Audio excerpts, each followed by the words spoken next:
ये कहानी एक लड़की की, इसके भी नई नई शादी हुई थी और शादी के बाद जब पहली बार वो अपने घर पे आती है तब अपनी माँ से बोलती है कि माँ, मेरी जो सास है वो बड़ी खराब है, बात बात पर मुझको रोका टोकी करती है और हर बार बात बात पे हम दोनों का झगड़ा होता है, वो बहुत ही ज्यादा बुरी है और अब मैं उस घर में दोबारा कभी भी नहीं जाऊंगी। क्यों? क्योंकि मेरी सास से मेरी बिल्कुल भी नहीं बनती है और यदि आपने जबरदस्ती मुझे उस घर में भेजा तो मैं अपनी सास का खून कर दूंगी। मुझे इतना गुस्सा आता है कि बस मैं उन्हें मार ही डालूं, परंतु मैं कानून के आगे मजबूर हूँ।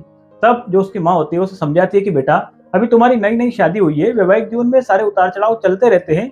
शादी के जो शुरू के 2-3 साल है वो एडजस्ट करने पड़ते हैं, इसके बाद में धीरे धीरे सब कुछ ठीक हो जाएगा। परंतु वो जो लड़की थी वो कुछ सुनने के लिए तैयार ही नहीं थी। माँ से जिद पर अड़ गई थी कि माँ, मैं अब उस घर में बिल्कुल भी नहीं जाऊंगी।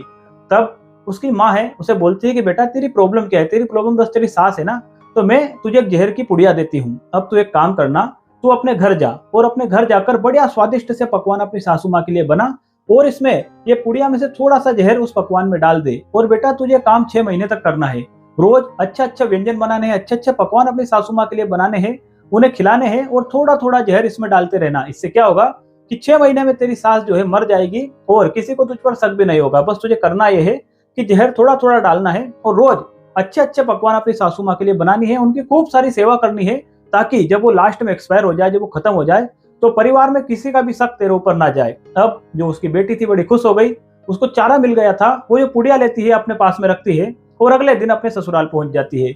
जैसा उसकी माँ ने बताया था, अगले दिन वो सुबह एक बढ़िया सा पकवान अपनी सासू माँ के लिए बनाती है, उसमें थोड़ी सा वो पाउडर मिला देती है और अपनी सासू माँ के लिए परोस देती है। अब उसका रोज का यही काम था, वो अपनी सास की खूब सेवा करती है।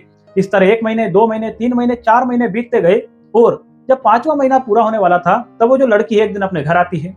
अपने घर आकर अपनी माँ के सामने बैठकर बहुत रोने लगती है और अपनी माँ से बोलती है कि माँ, मुझे कैसे भी करके अब उस जहर का तोड़ बता दे। मैं अपनी सास को मारना नहीं चाहती हूँ, मुझसे बहुत बड़ी भूल हो गई। मेरी जो सास है वो बड़ी अच्छी है, बड़ी शानदार है, मेरा बहुत ख्याल रखती है। अब हमारे लड़ाई झगड़े बिल्कुल भी नहीं होते, वो पूरी तरह से बदल गई है। माँ, अब मैं उन्हें मारना नहीं चाहती हूँ, कुछ भी करके बस जो उस जहर है उसका एंटीडोट मुझे बता दो माँ, मैं क्या करूँ। तब जो उसकी माँ होती है उसके सर पर हाथ फेरते हुए बोलती है कि बेटा, ये तेरी वही सास है जो आज से ठीक 5 महीने पहले थी। आज से ठीक 5 महीने पहले तू इन्हें मारना चाह रही थी, उस घर में जाना नहीं चाह रही थी, और अब ऐसा क्या हुआ कि तू अब उसी सास के लिए यहाँ पर मेरे सामने वापस से रो रही है, वापस से गिड़गिड़ा रही है।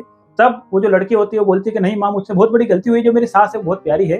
तब जो उसकी माँ होती है वो बोलती है कि बेटा, मैंने उस जो पुड़िया में कोई जहर वगैरह नहीं दिया था, उसमें तो बस थोड़ा सा चीनी का पाउडर मैंने तुझे दिया था, उससे तेरी सासू माँ को कोई भी नुकसान नहीं होगा। और बेटा, ये तो बस तेरे लिए एक सबक था। तू सोच, 5 और 6 महीने में जब तूने अपनी सासू माँ का ख्याल रखा, अच्छे अच्छे व्यंजन उन्हें बनाकर खिलाए, उनसे तू प्यार से पेश आई, तूने जब अपना रवैया चेंज किया तो तेरी सासू माँ का भी तेरे प्रति जो रवैया था वो ऑटोमेटिक चेंज हो गया। दोस्तों, कहानी को सुनाने का